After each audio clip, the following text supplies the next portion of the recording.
Hey guys, it's Woody the Unexceptional Gamer bringing you some free-for-all, baby. I'm rocking the P90. The P90 is one of my favorite SMGs in this new game. And what I like about it mostly is the size of the clip.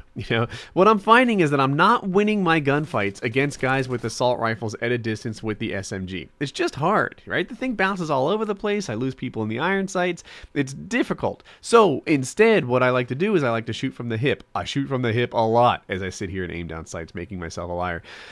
I shoot from the hip, and this big clip, I can spray people down, and I can win if I can keep the gunfight close to me. So in this game, what you'll see, this area of the map, I'm spending a lot of time over here in this like village ghetto banana area thing because it keeps all my engagements close. It keeps us right there in like bad breath distance. And when you have a P90 and you're shooting from the hip, you're going to win a lot of those gunfights. I will sit there. I've never cared about my accuracy. Sometimes people will give me a hard time about my stat, and sometimes it's like 15%. I think it touched 14 or something at one point when I got this game. And I don't care. I don't care. Accuracy says more about how you play, which guns you choose. I could rock the P95 and probably have a 50% accuracy or better, but if you rock the P90 and spray from the hip, you'll have a 15% accuracy. That's just the way it goes. So anyway, I don't care about my accuracy. I will walk through doors pre-firing from the hip with a giant clip like the P90 has because it wins gunfights, and that's what I'm about. I'm about winning gunfights, winning games, doing that sort of thing. Not so much trying to increase my video game statistics. Whatever, don't care. Especially about that one. So anyway, back on topic.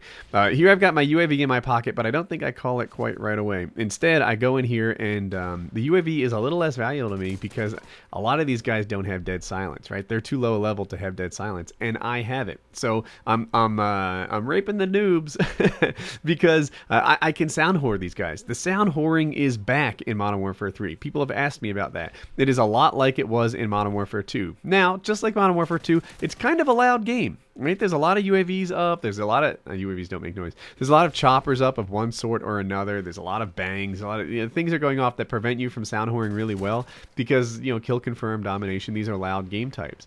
Having said that, I still feel like Dead Silence is giving me a huge advantage, and Dead Silence Pro, which is no fall damage, is a really nice bonus to have because I feel like I'm always taking fall damage, and I always spend time in a damaged state because in this game, I feel like I heal a little bit slower than I do in previous Call of Duties. So you jump out a roof, and it's like, oh my gosh, it's going to be forever before I can engage in a gunfight because I don't want to start off behind.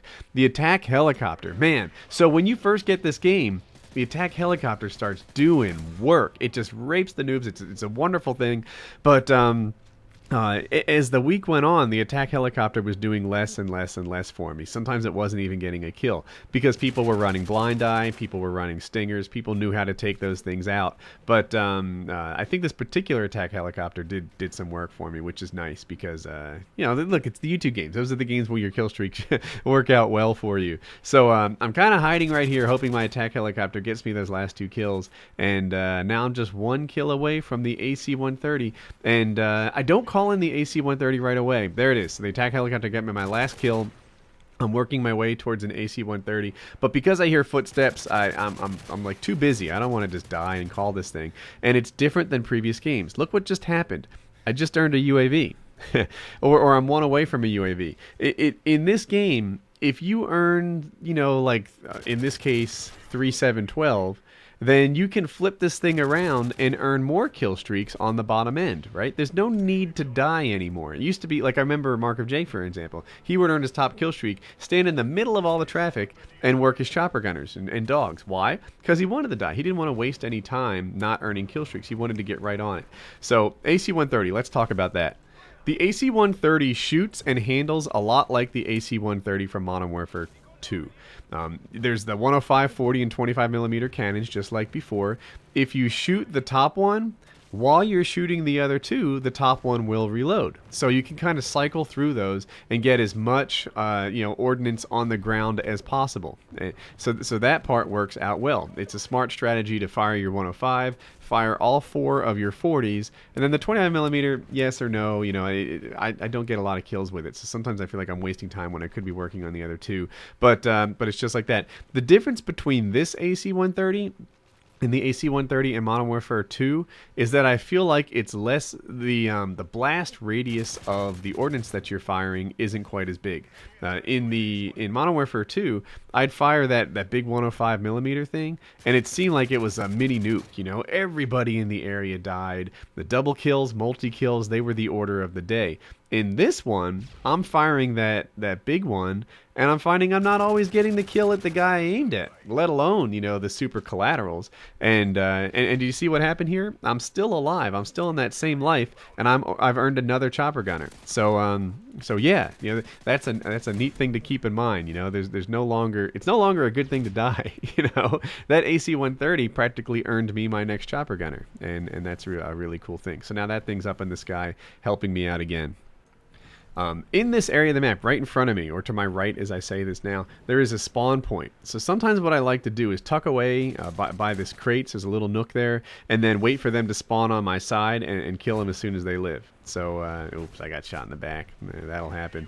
But you can hang out by that spawn point and get them. You know, much like in Nuketown, a smart thing to do was to stay in the bottom floor of the house and catch the guys as they spawned, you know, to the right and left in the corner of the fences on either side.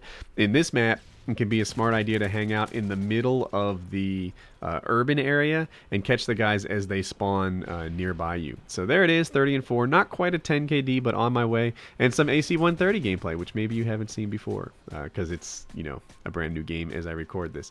Anyway, I hope you enjoyed the video. There'll be more coming, and have a nice day.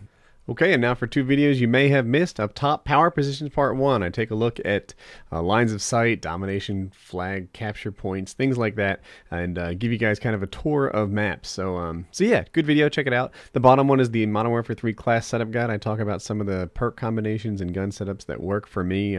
Compare and contrast some of the weapons to Call of Duties that we've seen before. So anyway, 2 videos, both good. Check them out. And if you like this sort of thing, subscribe in the top right, and have a nice day.